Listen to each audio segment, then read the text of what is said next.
We all have seen ships in both moving as well as parked conditions, but have you ever thought, how do moving ships come to a halt?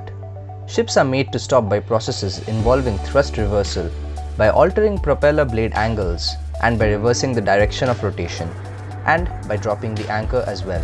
In this video, we are gonna know about anchoring in a ship, its procedures, factors, and how the anchoring works. We all have noticed this kind of a structure in the foredeck of a ship. This is called the windlass, a mechanical device whose job is to control the slip of the anchor dropping into the water with the help of brakes during the process of anchoring. It usually requires manpower and careful attention, which otherwise can cause drop failures, which we will come to later in this video.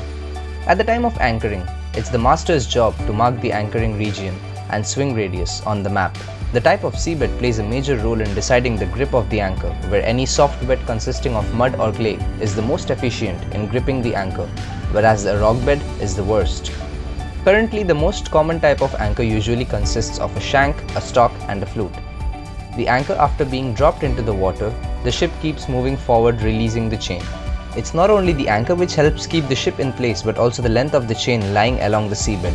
The fluke of the anchor digs deeper with drift of the ship, and the mass of the amount of chain suspended above the seabed helps in bringing back the ship in position after any major drifts.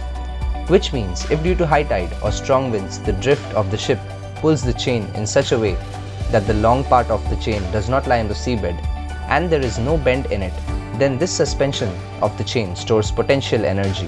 When the strong winds or tides are gone, this energy stored brings the ship back to its position, thus the chain lying back on the seabed.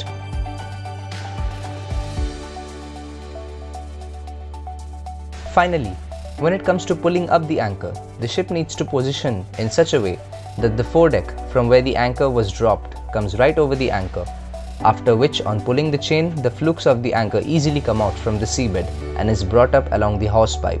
And oh, you definitely don't want the chain to be covered with mud or debris of the seabed, so there are powerful jets fitted to clean the chain as well. And if we trace this chain to its origin, this chain is stored in the chain locker, where its end is connected to the bitter end.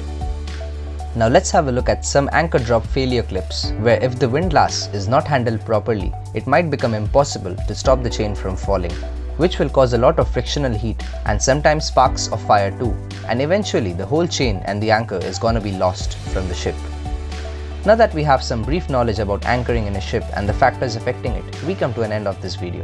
See you in the next one. Make sure to subscribe to our channel for more content in the marine industry.